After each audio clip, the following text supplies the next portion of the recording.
made you, you know, do the talk you did in the first place? What was your... My motivation was actually the negativity in the media about Islam. That kind of motivated me to do something about it, especially how there isn't as many coloured people in the school. So I want to stand up for them and show what's actually going on in the media is not actually true. And also my little sister got a lot of discrimination in school, and that it came to the point where she had to get moved to school. And my brother also got bullied a lot in the first week after the Paris attacks. And what was the, you know, the Paris attacks happened? Was that was there things on before that as well? Yeah, there was things going on before, but obviously I took notice to it and stuff. But that didn't really push me to actually do it. I've always wanted to do something about it, but I just never knew when. And then after that happened, I thought that was like, it's time to actually do something about what's going on. And what's the reaction been since then? Because that's probably, is that 5 months ago? Yeah. It's been quite good, but a lot of positivity. Obviously, going in and doing it, I knew there would be some kind of negativity about it, but it was mostly positive. There's also people who I didn't even know, or like don't even talk to, who messaged me and talk about it, and they're like, "Oh, you were really good," and I really understand what's going on now. And it was really great to see that people have changed their minds about it. And just tell us a little bit about what you've done, because you did the assembly originally, didn't you? That was to just to your year group. Yeah, it was just to my year group, mostly all the years in the school. So I did it over assemblies over the course of the week, and then afterwards it went on YouTube. When I went on YouTube, it was all just for the school website, but then people were sharing and then it went out on got viral.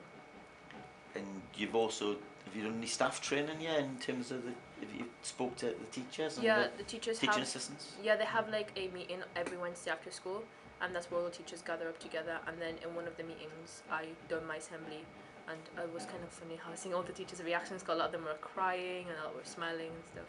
So it was really good. Nice.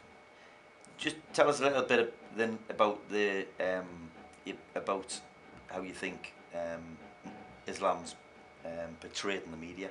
I think the media kind of just finds what will catch people's eye or what will make people want to actually read the actual article, and there's a lot of negativity because they never really look at the positive side. It's mostly the negative side, and everyone just follows the crowd. So when they see something negative, then everyone is saying something about it. They just follow everyone else, and then they just talk about it.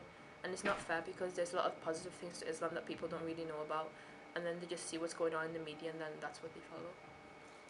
And could you say a few things in terms of how you see, you know, the positives of Islam and how we can portray that? I think the positive Islam is people don't really understand what the religion is actually about. It is a lot about peace.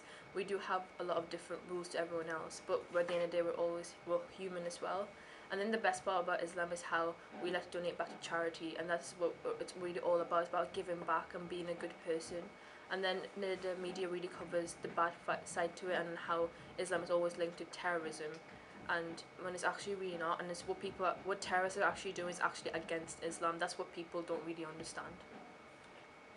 You mentioned your brother and sisters. Have things improved for them? Yeah, definitely. My brother, he's never complained again.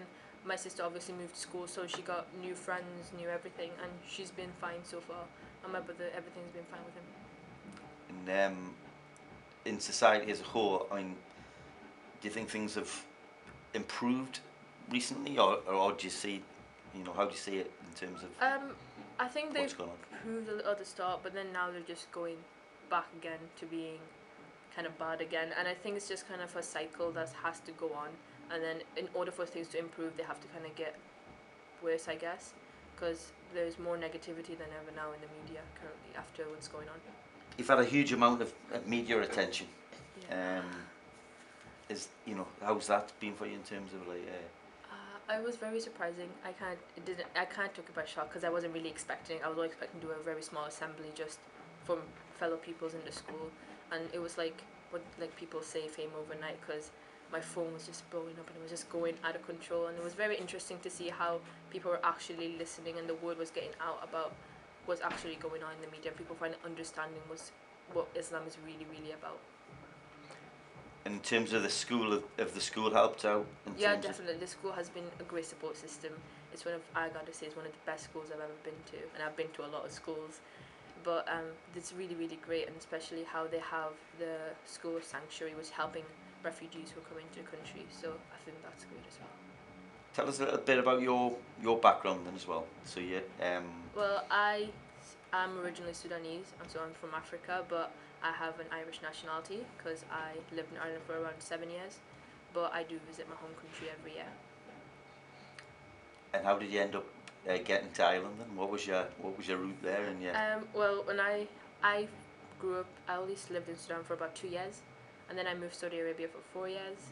Then I moved to Ireland for 7 years because my dad's job is kind of right. we have to move around a lot. And then finally we came to Newcastle.